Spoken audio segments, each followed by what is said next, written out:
Les Actes des Apôtres chapitre 17. Ayant traversé Amphipolis et Apollonia, ils arrivèrent à Thessalonique, où les Juifs avaient une synagogue. Suivant son habitude, Paul entra chez eux. Pendant 3 Shabbats, il discuta avec eux à partir des Écritures, dont il ouvrait le sens pour établir que le Christ devait souffrir et ressusciter d'entre les morts. Il ajoutait: le Christ, c'est ce Jésus que moi je vous annonce. Quelques-uns d'entre eux se laissèrent convaincre et s'attachèrent à Paul et à Silas, avec une grande multitude de Grecs qui adoraient Dieu, et avec un bon nombre de femmes, de notables. Mais les Juifs, pris de jalousie, ramassèrent sur la place publique quelques vauriens ayant provoqué des attroupements. Ils semaient le trouble dans la ville. Ils marchèrent jusqu'à la maison de Jason, à la recherche de Paul et de Silas pour les faire comparaître devant le peuple. Ne les trouvant pas, ils traînèrent Jason et quelques frères devant les magistrats en criant: « Ceux qui ont semé le désordre dans le monde entier, voilà qu'ils sont ici. » Et Jason les accueille. Ils contreviennent tous aux édits de l'empereur en disant qu'il y a un autre roi, Jésus. Ces Juifs jetèrent ainsi le trouble parmi la foule et les magistrats qui entendaient cela. On fit payer une caution à Jason et aux autres avant de les relâcher. Aussitôt, les frères firent partir de nuit vers Bérée Paul et Silas, qui dès leur arrivée se rendirent à la synagogue des Juifs. Ceux-ci avaient des sentiments plus nobles que de ceux de Thessalonique, et ils accueillirent la parole de tout leur cœur, interrogeant chaque jour les Écritures pour voir si ce que l'on disait était exact. Beaucoup d'entre eux devinrent donc croyants, ainsi que des femmes grecques de qualité et un bon nombre d'hommes.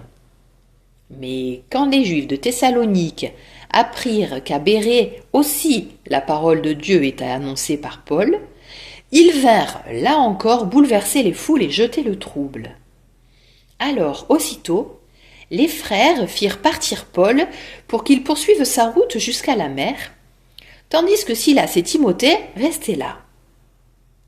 Ceux qui escortaient Paul le conduisirent jusqu'à Athènes, puis ils s'en retournèrent, porteurs d'un message, avec l'ordre pour Silas et Timothée de rejoindre Paul le plus tôt possible. Pendant que Paul les attendait à Athènes, il avait l'esprit exaspéré en observant la ville livrée aux idoles. Il discutait donc à la synagogue avec les Juifs et ceux qui adorent Dieu, ainsi qu'avec ceux qu'il rencontrait chaque jour sur l'agora. Il y avait même des philosophes épicuriens et stoïciens qui venaient s'entretenir avec lui. Certains disaient: « Que peut-il bien vouloir dire ce radoteur ?»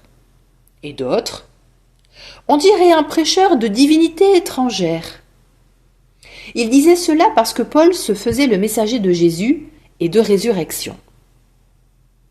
Ils vinrent le prendre pour le conduire à l'Aréopage. Ils lui disaient: « Pouvons-nous savoir quel est cet enseignement nouveau que tu proposes ? Tu nous rebats les oreilles de choses étranges. Nous voulons donc savoir ce que cela signifie. » Tous les Athéniens, en effet, ainsi que les étrangers de passage, ne consacraient leur temps à rien d'autre que dire ou écouter la dernière nouveauté. Alors, Paul, debout au milieu de l'Aréopage, fit ce discours.